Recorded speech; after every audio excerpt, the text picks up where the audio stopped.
For most of the world, July 16th is an unremarkable Tuesday in the middle of summer. It is the 197th day of the year, a date usually characterized by routine work and warm weather in the Northern Hemisphere.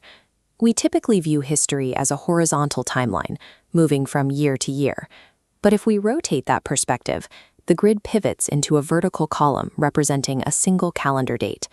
We can drill straight down through centuries of human activity, using July 16th as our core sample. Looking closely at this specific slice reveals a recurring pattern. We hit dense clusters of events where the status quo breaks, and entirely new chapters of human existence begin. This makes July 16th a perfect microcosm. It serves as a static baseline that allows us to measure the accelerating momentum of our evolution. The descent begins in the year 622. A group of early Muslims, including the Prophet Muhammad, completes a migration from Mecca to Medina to escape persecution. This journey, the Hijra, became the foundational zero point for the entire Islamic calendar. Dropping 4 centuries down the slice to July 16, 1054, we find 3 Roman legates entering the Hagia Sophia in Constantinople during a Saturday afternoon liturgy. Acting on their own authority, they placed a bull of excommunication directly on the altar, targeting the Patriarch of Constantinople and his followers. This single act permanently severed the spiritual and political communion between the Greek East and the Roman West.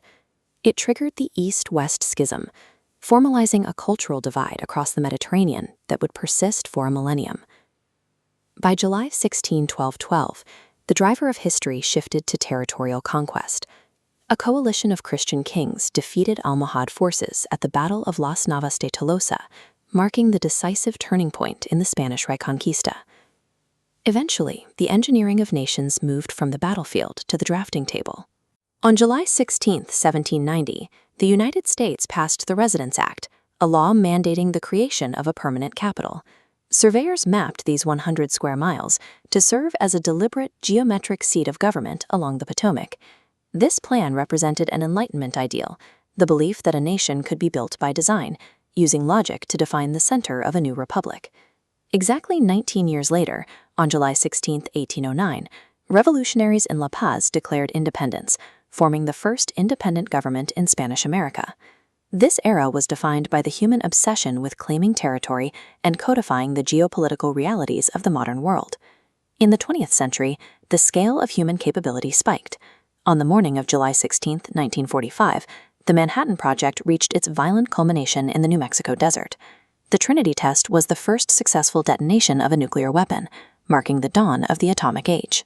This single test achieved a destructive potency a million-man army couldn't match, shifting global power to technical supremacy. Exactly 24 years later, on July 16, 1969, the same date hosted a very different launch, Apollo 11 departing from Cape Kennedy in Florida. The destructive energy harnessed in 1945 had been redirected into an immense technical feat. For the first time, a species tethered to the Earth watched its representatives set foot on another world. Within the span of a single generation, the same calendar date hosted both the capacity for total annihilation and the ultimate triumph of exploration. The contrast is stark. In 622, progress meant a desert migration on camels. In 1969, it meant a migration across the vacuum of space. The curve of human capability remained relatively steady for centuries before it spikes toward the ceiling in just a few decades. July 16th holds no inherent astronomical power. It is merely a marker on an arbitrary rotation of the Earth around the Sun. But viewing history through this vertical slice provides an irrefutable visualization of our own momentum.